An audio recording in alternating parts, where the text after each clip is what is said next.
What do you do when you have to make the hardest choice of your life? What do you do when everything you've spent 6 years working on is on the line when the worst tragedy of your life has just taken place? What do you do when you're a prolific Hollywood director charged with bringing together a cinematic universe that's supposed to take on Kevin Feige's juggernaut that's the MCU? If you're Zack Snyder, you step back. You choose to focus on family, you choose to focus on yourself, and you choose to fight another day. And that's just what he did. Now, as a big fan of Zack Snyder's work till this past weekend, I, like millions of other fans, got to sit down in the comfort of my home and watch the 4-hour and 2-minute long Snyder Cut. This mythical unicorn was a legend no more. It was tangible, it was real, and it was amazing. The story will one day be the premise for a biopic like The Disaster Artist. Somebody will tackle the story of the Release the Snyder Cut movement from its inception to its release.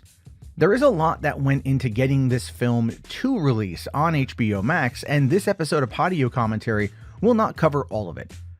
This is a story of how the film Justice League started, how it was made, and what happened in both of its releases. For the nitty-gritty about the online movement, I do recommend Sean O'Connell's Release the Snyder Cut book. He did put in a lot of work getting a solid timeline in place for how things came to be, and it's worth your time if you want more information. I, on the other hand, want to talk about the film itself. I want to talk about how Zack Snyder, Chris Terrio, and company came together to shoot this film right after Batman v Superman bombed in its second week, and how we finally got to see it for ourselves practically 5 years later. You see, this is the story of Justice League, or more importantly, Zack Snyder's Justice League. All the way back in 2007, Warner Brothers tried to run before they could walk when it was announced that George Miller would be directing Justice League Mortal for the company. The studio tried to get the film fast-tracked before the 2008 writer's strike would impact its production. Ultimately, that film failed to come together, but it did go pretty far down the production process. And believe me, that is a story in and of itself, but for another time. Now, fast forward a few years and Zack Snyder was balls deep in his newly minted DCEU for Warner Brothers, and it was announced in 2014 that Snyder would be directing Justice League after he made Batman v Superman. Warner Brothers was so excited to finally get this massive project off the ground that they originally announced it as 2 parts. You would have Justice League Part 1 releasing in November 2017, while Justice League Part 2 was only announced with no release date. However, it was heavily speculated that 2019 would be the tentative release date for the sequel. Things got pretty confusing for fans as time went on, because at first it was announced that the Justice League films would be a 2-parter that was heavily inspired by the New Gods comic from Jack Kirby. Then in 2016, Snyder clarified that the films would be standalone films and not one movie split into 2 parts. This did anger some fans, myself included. There was no denying that Warner Brothers wanted the DCEU to catch up with and ultimately rival Marvel Studios. And at the time Justice League was announced, we only had the first Avengers movie out. While Age of Ultron was on the horizon, it was another standalone film for Marvel. Many fans were not happy that the films weren't 2 parts of the same story, but Warner Brothers is gonna Warner Brother, and that's just a reality many of us have come to live with for years now. I think to understand why in 2016 Zack Snyder announced it was going to be 2 different movies, we have to go back to the release of Batman v Superman.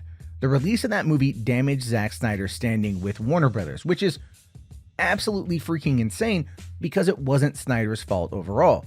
Studio executives under the leadership of Kevin Tushihara meddled with that film in a way that cut out 31 minutes of narrative story. This caused the general audiences to scratch their heads and come out of the movie without a smile on their face. I know that Snyder's darker take on the characters has been a criticism for the franchise, but thankfully it's been more appreciated as years have gone on, especially in the wake of Marvel and their homogenized films that have all come out. Look, don't get me wrong, I'm a huge Marvel fanboy, but I can see it for what it is. I loved that Zack wanted to do something different, and in many instances something more epic and mythic. But after the release of BVS, Snyder was demoted from the architect of the DCEU when the suits came in with their own team with John Berg and Jeff Johns. It actually goes a bit deeper than just the replacing of Snyder as the head of the DCEU. After BVS bombed, unnamed studio executives pressured the current president of Warner Bros. Pictures at the time, Greg Silverman, to fire Zack Snyder. But Warner Bros. CEO Kevin Tushihara allowed Snyder to stay on, provided that the tone of the movie be lightened. This was the one condition Snyder had to agree to in order to keep his job. The studio also wanted to oversee the production of Justice League, and while Zack was understanding and polite to them, I cannot help but think that in the back of his mind he was annoyed with what could only be seen as micromanagement. Let's be fair, art cannot be micromanaged. It just ends up working against its core intent. Now, the principal photography for Justice League began April 11, 2016, and this was only weeks after BVS came out and was gutted by critics and fans. Go back and look at that sad Affleck meme that was during the press tour for BVS, which was happening just weeks before going to London to film Justice League for the following 6 months. The response to the neutered version of Batman v Superman must have really hurt morale going into this two-part film. So I can only assume that the two-part film epic was cut down into one movie to reassess the project after its release. Hell, Jeff Johns confirmed on June 3, 2016 that Justice League would be more hopeful and optimistic compared to the previous films in the DCEU. Those movies were Man of Steel, BVS, and Suicide Squad. I love all three of those movies. Yes, even Suicide Squad. By the way, release the Snyder Cut, Warner Brothers, you dirty bastards. But that's a whole other story. But you can tell that Johns hated what Zack had created. And if only the company would have trusted the plan, had patience, and didn't rush to catch up with the competition, what happened over the span of the next 5 years wouldn't have had to happen. But Hollywood is a reactive business, and sometimes they just react poorly. Keep in mind that the new leadership for the DCEU came in during the early weeks of filming for Justice League. This caused a rift between the studio and the crew. Now, this is just a rumor, but according to New York Times writer Kyle Buchanan, he says, "I remember hearing that Jeff Johns rewrote so much of Justice League when Zack Snyder was still directing that Chris Terrio would complain. Maybe try using some of my pages." Warner Brothers was allegedly so unsatisfied with how Johns and Snyder's version was shaping up that they convened a footage summit for other writers, including Joss Whedon, Alan Heinberg, Seth Grahame-Smith, and Andrea Berloff to offer feedback. Then they went and hired Whedon. Now, I have no idea if this rumor is true or not, but given what has transpired from Warner Brothers in the past few years, I actually believe it. I mean, the company hated the idea of the Snyder Cut, and now that it's out, they must be seething that it's more loved than before. If the above rumor is true, that means this was happening during the making of the movie. While Zack and the crew were hard at work, the powers that be were trying to undermine his vision from back in Los Angeles. I think deep down Zack knew this, and that is why he not only shot what they wanted, but what he wanted as well. I don't have a direct quote to pull from, but if my memory serves me correct, Zack has said in fan interviews before that he was hoping to convince the studio of his vision. He was prepared to fight for what he thought was best, and I think he would have won a lot of those battles if tragedy didn't strike in the worst possible way. In March 2017, Zack and Deborah Snyder's daughter Autumn passed away from suicide. By May 2017, Zack and Deborah had stepped down from the movie completely. The Hollywood Reporter originally broke the story with an exclusive quote by Zack, in which he says, "In my mind, I thought it was a cathartic thing to go back to work, to just bury myself and see if that was the way through it. The demands of this job are pretty intense. It is all-consuming. And in the last 2 months, I've come to the realization I've decided to take a step back from the movie to be with my family, be with my kids who really need me. They're all having a hard time. I'm having a hard time." I can only imagine what was going through his mind while he sat there and gave that quote to the media, especially considering what the article had also said about Zack having been the one who hired Joss Whedon to come in and take the film over the finish line. We now know that wasn't true, and it really makes me question what else Warner Brothers lied about in regards to this movie, and quite literally any other movie that they've made. I mean, Warner Brothers Pictures president Toby Emmerich's comments are just so scummy now. I know he was playing the media game 4 years ago, but still. Look, just listen to what this article says in regards to how the studio is handling the departure. It says, "The studio is fully behind the move. What they are going through is unimaginable, and my heart, our hearts, go out to them," says Warner Brothers Picture president Toby Emmerich. One of the first things the studio floated was the possibility of pushing back the release date of the movie, but the Snyders decided against that. Warner's also extended Snyder's first look deal to give him time to work on other planned projects when he returns to work. Look, this is complete bullshit.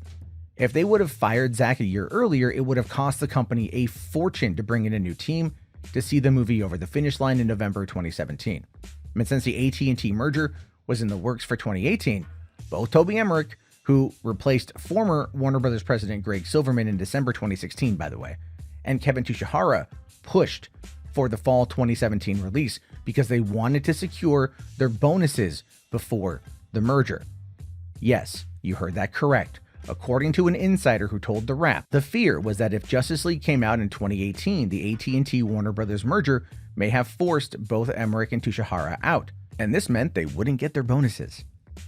So, while Toby Emmerich is still in charge, by the way, now with complete greenlight power for Warner Brothers and HBO Max, Kevin Tushihara got yeeted from the company in the fall of 2018 after it came out that he used his power to try to get his girlfriend, Charlotte Kirk, acting gigs.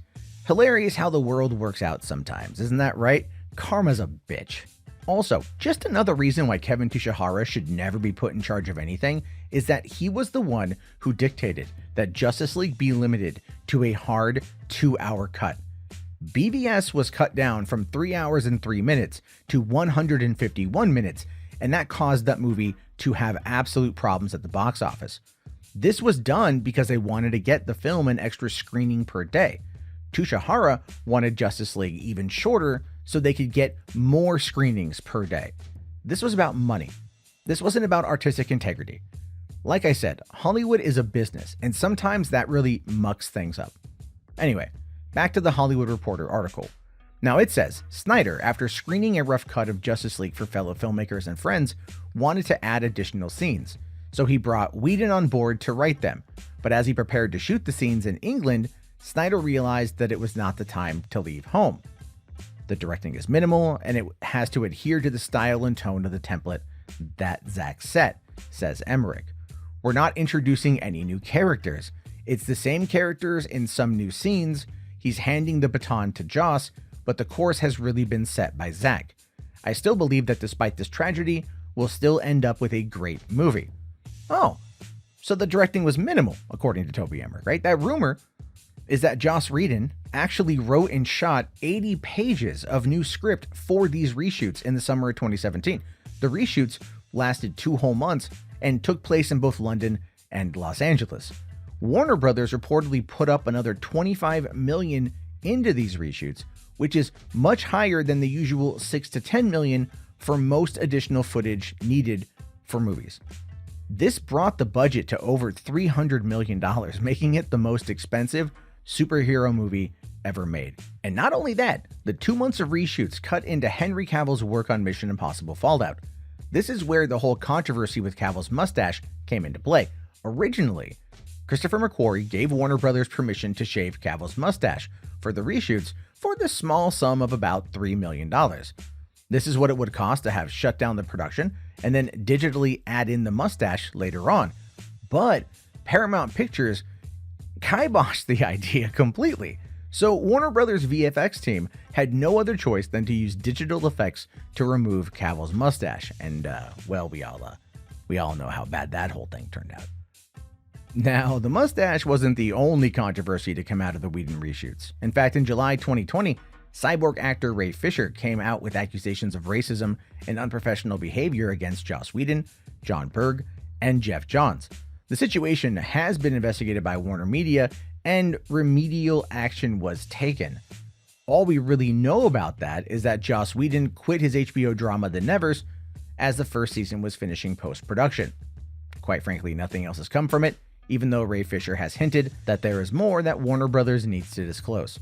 Hell, there was even a controversy with the music. After Hans Zimmer opted to not return to compose the score for Justice League, Junkie XL stepped up from his co-composer role with Batman v Superman and was hired to compose the whole thing. After Snyder stepped down and Whedon came on, Junkie XL was removed and freaking Danny Elfman was brought in. And this is where some serious egos came into play. When Elfman was asked if he was going to compose a new Batman theme, considering his 1989 score is so iconic, he simply said no.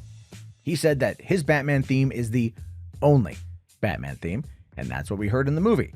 He even reworked John Williams' Superman score and put that in the film. This was an obvious move from Warner Brothers to try to appeal to a larger audience and further push down Zack Snyder's influence on this movie. And it was noticeable and pretty sad and ultimately pathetic. I think we all can agree on that one. But at this point in the film's production, could you really expect anything else from Warner Brothers? So with the movie's new score and the hard 120-minute runtime, it was ultimately ready to hit theaters.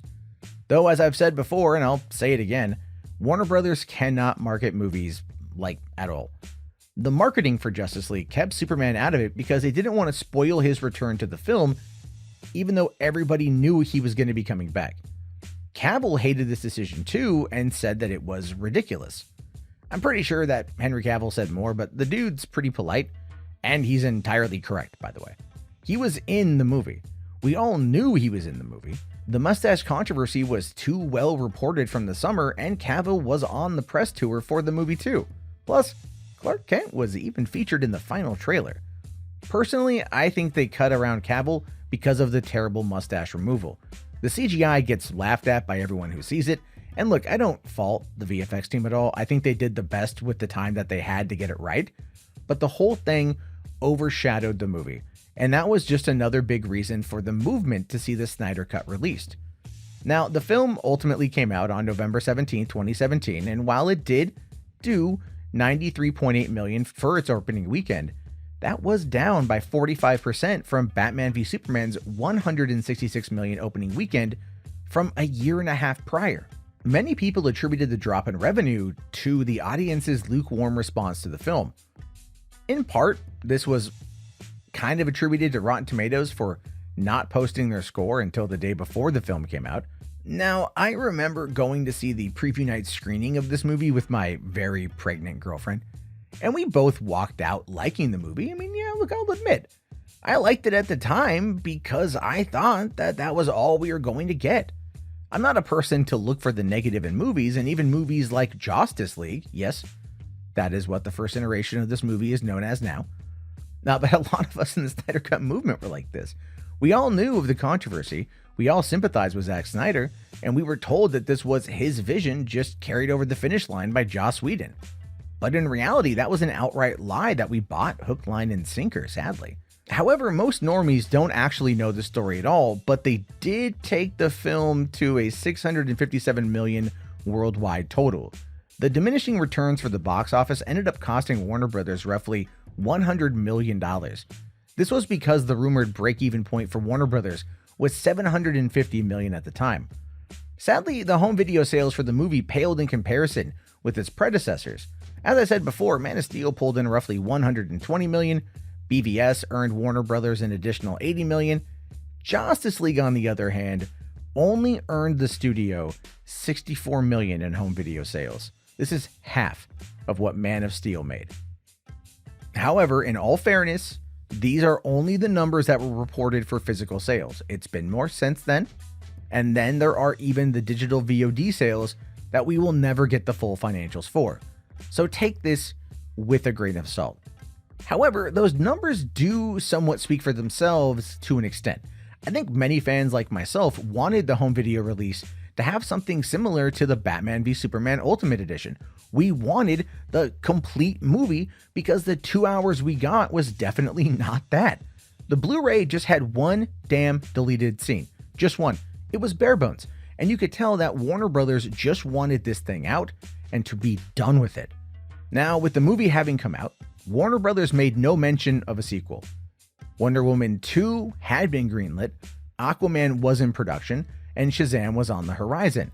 No mention from the studio about a Justice League 2, and no real mention from Zack Snyder in the public sphere at all, outside of his social media account on Vero. But, like Dr. Ian Malcolm said in Jurassic Park, life always finds a way. A fan named Robert Mata posted a petition on change.org to demand that Zack Snyder's director's cut get released on home video. This petition is what kicked off the movement as a whole, and while you might be thinking to yourself, Robert Mata is an unsung hero, he isn't, in my opinion. Eventually, he did try to monetize the Release the Snyder Cut petition for his own benefit. He wanted to raise $4,000 to buy gear to make a documentary about the film, and when called out, he doubled down on it. Looking at the petition now, all mentions of the documentary are gone, but at some point he did claim that he was hacked, which I personally don't believe because I covered this crowdfunding event on my channel, 3 Buck Theater, but thankfully the scummy profiteers didn't ruin the movement, which at this point has moved just beyond them and has taken a life of its own on the internet. Many blue checkmark pundits on Twitter tried to deny the existence of the Snyder Cut, and many of them have tried to claim that the movement was toxic as a way to deflect from them being wrong. The truth is, there are some jerks in the Snyder Cut movement, but most are just average nice people. The movement took up Zack's cause for suicide prevention and joined forces with the American Foundation for Suicide Prevention to raise over $500,000 for anti-suicide awareness. The fan base has spent years trying to save lives, but that often gets overlooked because someone said something mean on Twitter. As I said at the beginning of this isn't a retelling of the Snyder Cut movement, but what is most important about it is that it worked. On May 20th, 2020, during an online watch party for Man of Steel, Zack Snyder, joined by Henry Cavill and some superfans, announced that the Snyder Cut of Justice League would be coming to HBO Max in 2021. This bell could not be unrung, and fans have not been able to shut up talking about it since. I say that jokingly, but it's true. I cannot go a day without talking about the Snyder Cut in some capacity. And even though I might get cranky about it some days, I still love it. And I love you guys for your dedication to this film and its creators. With Zack Snyder's Justice League officially announced, all we had to do as fans was wait. And it was a long wait, okay?